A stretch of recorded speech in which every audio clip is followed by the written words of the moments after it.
Good morning everyone. Alright, so we've got a lovely customer, Rob's VT with a LS conversion in today for an air conditioning regas. So he's recently done this conversion, done an awesome job. Everything's neat and looks factory. The car starts and drives. This thing's bloody immaculate inside and out. So we're going to get the air conditioning system serviced and hooked up, make sure everything's working correctly with the conversion. There's been pipes changed over and everything. They've done a new condenser, compressor, O-rings and all that.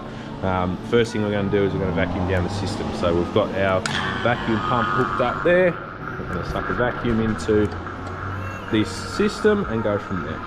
All right, 15 minutes later, absolutely perfect. I don't think I've ever had a conversion vehicle in for an air conditioning service that hasn't had a leak. So how good is that?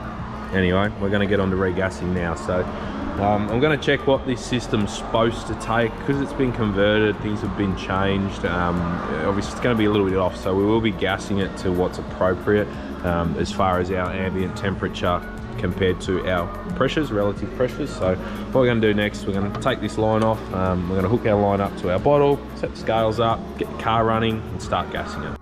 All right, she's all running. We're going to crack this open. We're going to start letting some gas come through out of the bottle. So as you can see, that'll pick up. We're going to put the aircon on. All right, there we go, VT Commodore. So the spec for this is 775 to 825. Being that this, as I was saying earlier, being that this is a converted system, we're going to have a slightly different spec as to what's right for this system. I'm going to let it get to probably around 650 and then we'll start sort of looking at our temperatures and pressures, and we'll try and get a gas level to, you know, what's appropriate and what's efficient for this vehicle without being overcharged. All right, so our VT, we're at about 780 to 90 grams so far.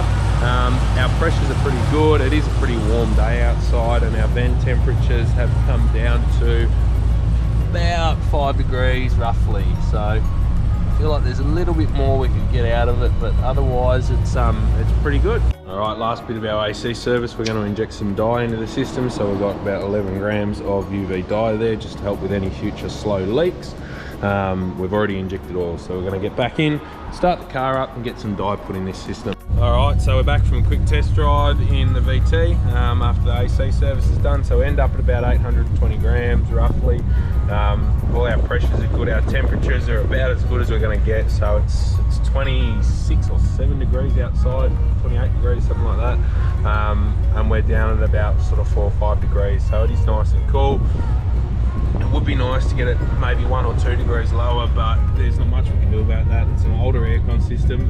The other thing that I think will affect this as well is the AC lines in this are run quite close to the headers with no actual heat insulation whatsoever. So that sort of engine bay temperature won't help, but yeah, 4 degrees is perfect. This is more than good enough to drive around in summer. And hopefully this bloke will be nice and happy with it.